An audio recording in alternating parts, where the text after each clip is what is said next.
Alright, we're back with episode number 5 of Worst to Best. The last video I said I was going to do Black Sabbath next, but I just finished a discography of another band and quite passionate about it. And the Black Sabbath one's going to take forever.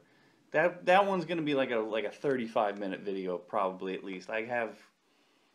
They've got like 18, 19 studio albums. I got live albums. I kind of want to re-listen to some stuff. And I know I'm going to get like crazy comments on that one because I am not following the norm on that. That one's for the true fans. But here we go. We're going to go with one of my all-time favorite bands. Definitely on my top 10. Probably like number 6. Quiet Riot. I love this band. Kind of overlooked by many people. Probably just so because the discography is a bit spotty, but the good stuff is beloved. There's a lot of Quiet Riot fans out there. I know this video isn't going to get me tons and tons of hits, but it's made for the fans who are just like me. Did get to see him once, and I got Kevin Dubrov's autograph. I should have went and got that for this video, but before I started filming. Alright, here was my ticket to the Rock Never Stops Tour 2005. Here's all the whole band's autographs. I can't tell whose autograph is whose. I think that's Alex Grossi. That looks like an A. There's a C, so that might be Chuck Wright. Maybe that's Kevin's? It was an awesome show. Didn't start off good. Firehouse opened, and like every concert I ever go to was like, oh man, I wish I was a rock star. That one I didn't, because there was probably like 30 people in the audience. I was one of them. I got there early for the show, and they're playing, and they can see like everybody's eyes because there ain't not that many people in the seat, and they're like, thanks everybody. Oh, we think the times for start times got printed up wrong. Thanks everybody for showing up now. It didn't. You know, because when Quiet Riot came on, they were the next band up. The whole place filled up, and then they turned on the energy. Kevin Dubrow rocked the damn place. I was shocked. I thought they would have headlined that, because then Rat came on with Jizzy Pearl, who's also in Quiet Riot later on after Kevin died, and, you know, Quiet Riot was way better than them. Cinderella, they headlined. They were actually really good. I wasn't really that familiar with anything other than their 2 big hits, and that was a revelation of how awesome a show could be. But anyway, let's get to the list. Starting with the bottom. The newest one. Newest album I bought from them too, Road Rage. It was not good. It sounded like it was like made in their house. Probably was. American Idol kind of cast off dude. What's his name? James Durbin. There's not like one song that you would ever like turn on and listen to again on this. This is really bad. I was rooting for him because I saw Frankie Banali's documentary. I remember they put out like a coming attraction of a first song with another singer whose name I can't remember, and I can't even find the video, and everybody was like, oh my god, that sounds awful. And then they went and delayed the album and re-recorded the whole damn thing with James Durbin. And it still sucks. Sorry. You tried. The bottom. The next one, I don't have a physical copy of because they never put a physical copy of it out. Quiet Riot 10 with Jizzy Pearl. I mean, think of how bad this one was. I put the Jizzy Pearl album ahead of it. That one's got a couple of live tracks, got some Kevin stuff on there. It's not good. It's okay. It's listenable. The production isn't as awful as this. Or the singer just plain stinks. You can't rise above crappy. That one actually kind of sounded like Quiet Riot. Like, I'll say at least Jizzy Pearl sounded more professional. This sounded like, you know, a bar band put out something that they made on the weekend. At least the other one sounded like it might have been made in a producer's basement or something on his free weekend. It was terrible. I don't know why they went with Jizzy Pearl. The guy at the end of the Frankie Banali's movie, Scott Vaucan, what I think his name was, he was really good. And then they bring in like that guy who's like a jobber. He's like a wrestling jobber. He's not good. His name is Jizzy. He named himself Jizzy Pearl. That's all I got to say. And he made a mediocre, stinky album. I don't know what his. I know he was from some band that I never listened to and I don't care about because it's Jizzy Pearl. How can you have respect for a guy who names himself that? I don't. That said, he was still better than James Durbin. But let's skip ahead. Rehab, Kevin's last album. Not some bad songs on there. It's not their best. They were trying to go for something different. They're trying to stay away from like the party rocking stuff on here. And my boy's on here, Glenn Hughes. He does a guest spot, but nothing really is memorable on it at all. Like It Sucks to Be You. It's probably the most Quiet Riot song, and kind of like they're doing grunge music or whatever. I know they were shooting for something, didn't quite go anywhere, and this was the end. Although he's Jewish. The one thing that the bottom 3 albums on the list have in common, no Carlos Cavazo. Seriously, the 2 identifiable things about Quiet Riot is his guitar, highly underlooked guitar hero, and Kevin DuBro's voice. Without either of those, it's not really a Quiet Riot album. Like, Rehab at least sounded like Quiet Riot because it's got Kevin's voice, and QR, Quiet Riot, whatever the hell that album's called, we'll call it 4. That has at least got his guitar on it, and it's still, even though they went a completely different direction, it still made it feel like Quiet Riot. Alright, Live and Well. Boom. Not bad. They come back after a couple of years, then they get the whole classic lineup. I won't say the original lineup because it's got Rudy Sarzo on it, Carlos is on there, Frankie Banali, and all the bonus tracks are remakes.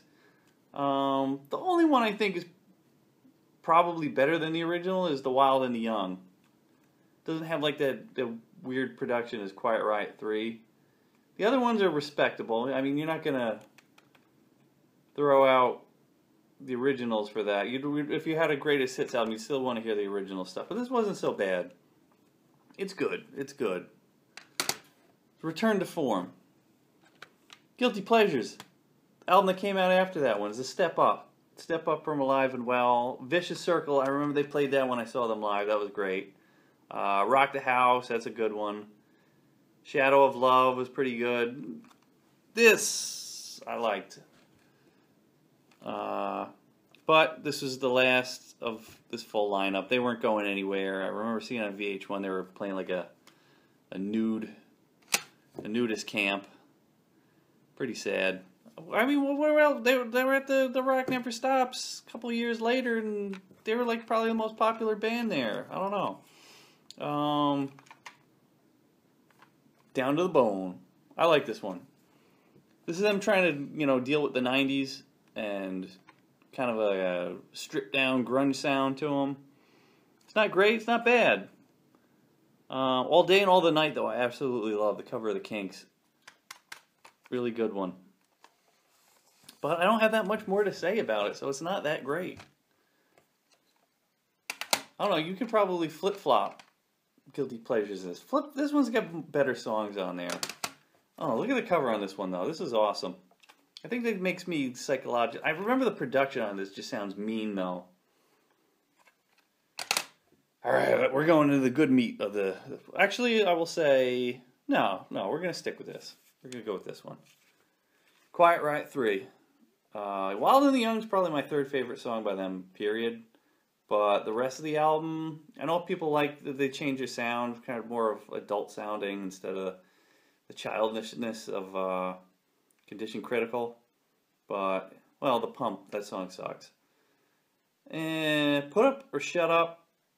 I really love that. That's a good one. That was also on that 10. That was one of the live songs from, no, not 10. Was it? Yeah, Quiet Riot 10. Twilight Hotel, that awful video. You got to see that. It sucked.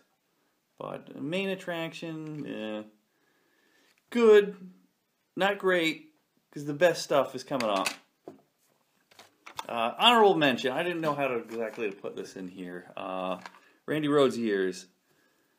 From before the mental health period, where the band kind of, I don't know if it's in continuity. So, because Quiet Riot 3 is like, alright, you got mental health, you got Condition Critical, then Quiet Riot 3. They had the 2 Japanese albums with Randy Rhoads, but nobody's heard them. They're really hard to get. Basically, Quiet Riot from 80s on was a new band that Kevin Dubrow just took the name from. Get some notoriety, because Randy Rhoads was in it. He became more famous. But this has one of my favorite songs by them, period. Period. It was Trouble. The version on this is better than the original, because they remixed the amps. They re-recorded them through, Marshalls like you had in Ozzy. But, oh my God. The rest of the songs are hit and miss, but that song is unbelievable. They should have redid that on Condition Critical. That would have been a hit. The Randy Rhoads albums, I would suggest to anybody bootleg them. Find like a torrent of them and bootleg them, or get the Randy Rhoads years. But that's gonna set you back some money now too, because that's out of print. So we'll just leave them off the list anyway. I don't know. This is a weird one. QR, Quiet Riot, the one without Kevin, basically. After they fired him, them trying to rip off Whitesnake, their producer, Spencer Proffer, was like, alright, you guys need a hit. 3 didn't sell so good. Whitesnake's big. We're going to make an album that sounds just like Whitesnake. And you know what? This Whitesnake album sounds pretty damn good. They got like keyboards and even like an organ on one. It kind of sounded like almost like Rainbow more than Whitesnake. Or maybe like the early Whitesnake. I don't have the original one because I'm waiting for my Rock Candy reissue remaster in the mail. So this is all I got right now. Stay With Me Tonight. That was the song I was thinking of. That one was that totally sounds like Whitesnake. Calling It Shots was good. In a Rush. That was the one that sounded like Rainbow. I thought it had like the organ riff in there. And what was the other song? You find a lot of these on the songs on this on those like budget greatest hits. For some reason, it's full of that, even though none of those songs were hits. I know Calling the Shots is on there. The Joker is always on those things. Joker isn't a great song, but it's okay. Then they called it quits after that. They're like, okay, forget it. We've run it into the ground. Nobody cares. But I did. I cared about that album in the early 90s. I heard this, whoa, what is this? Number 3 on the worst to the best. Condition Critical. This could have been better. This album totally could have been better. It was basically a lesser sequel to Mental Health. Came right after it. Just about every song in here is a sequel to a song that was on Mental Health. Sign of the Times. It's kind of like Bang Your Head. Mama We're All Crazy Now has another Slade cover, which is obviously like a follow-up to Come On Feel the Noise. Winners Take All is a lot like Thunderbird. It's good, but just not as good as the original. It's like a lesser sequel. It's kind of like The Hangover 2. Yeah, it's still funny, but it was not as good as the first one. But I like it. It's got some other... I love the song Condition Critical. That's another one of my top 5s, probably. Stomp your hands, clap your feet. It's stupid, but it rocks. What are you going to say? This one should have came out after Mental Health, and this would have saved their career, because this album is badass. This is like... Oh my God, when this came out, I was the only one who cared. I didn't even know it was coming out. I'm just in the record store when I'm a teenager. It's like, what is that, another Quiet Riot album? I gotta get it. Because I started getting into Quiet Riot in the early 90s. Like, yeah, I remembered Mental Health when I was like way younger. But then when I had like teenager money and I could buy like an album a week, for some reason I'm buying stuff from then. And this is one of the albums I bought. Love the song Terrified. That next to Come On Feel the Noise is probably my favorite song, and I never get to hear them play it live. That one time I went and saw them. I don't think they play it live now. Psycho City was good. Little Angel was good. That would have been a radio hit back then too. Resurrection was like Carlos's. Oh yeah, because he's back in the band at this point. That was like his guitar solo instrumental track. This album just, it kills. You know this. You know this. If you have it, you know this. It comes out, if you look for it on like Amazon or something, it might not even be under this name. I think they have it under Cold Day in Hell, under an import. I know, what's the other one? Down to the Bone. I know that one's out of print, and you're going to have to end up paying for that. Randy Rhoads' years is out of print too. I got them both. This is the one I got back in the day. This one I got, I don't know, maybe 10 years ago.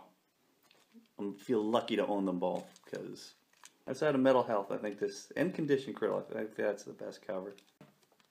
If I remember right, I think they used that as the little face sticking out of the doorway on 10. I don't know, because I don't have it in a physical form, because they pulled it. I don't know why they put it out and then they pulled it, because I guess I don't know why. Frankie Banali had weird reasons. You make an album, you put it out, you leave it out for like one day. Oh no, people aren't going to buy this, they're just going to steal. Of course I had to steal it. I was going to pay for it. But whatever. Alright, so you knew which one was going to be number one. It was going to be Mental Health. Seriously. Because it's just as good as you thought. Like I got this. Got it on tape. I have it on the record somewhere. I didn't bother to go looking for that. Every song on here is killer. Mental Health. Come On Feel the Noise. Don't Want to Let You Go. Slick Black Cadillac. That was the one song that was left over from the Randy Rhoads years. Unless I'm wrong. I can't remember what something else. But I never really listened to those albums. Love's a Bitch is good. Breathless. Battle Axe. The instrumental is pretty cool. Thunderbird. It's even got a bonus track. Danger Zone. What can you say? That was an easy one. Probably didn't, shake things up too deep.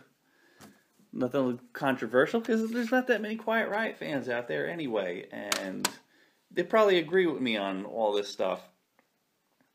Terrified. Underlook Classic. Get that one if you can find it. Road Rage, I'm sorry, Frankie Banali. Love you, dude. Time to hang it up. And that was my Quiet Riot. Hopefully the next video I will come back with Black Sabbath. Yeah, after Firehouse left the stage and after Quiet Riot left the stage, then there's like, alright, we're signing autographs in like 15 minutes. And then everybody rushed out to go see them. Remember, Kevin Dubrow was way taller than I thought he would be. He was probably like 6'4" or something like that. He didn't look like that in the videos, but looking back, it's like, whoa, he was a tall dude. And it's weird that his brother is now super famous, who's the Hollywood botched plastic surgeon. I was like, that guy kind of looks like Kevin Dubrow. Oh my God, they have the same last name. That's his brother. Boom. Small world. Kevin kind of missed out. His brother got famous. He could have, did some guest spots. Raise that profile. I think the world was catching up to them. They were going to get their big comeback, and then until he died there. Kind of sad. Because now he's gone, that we know that we miss him. We needed him.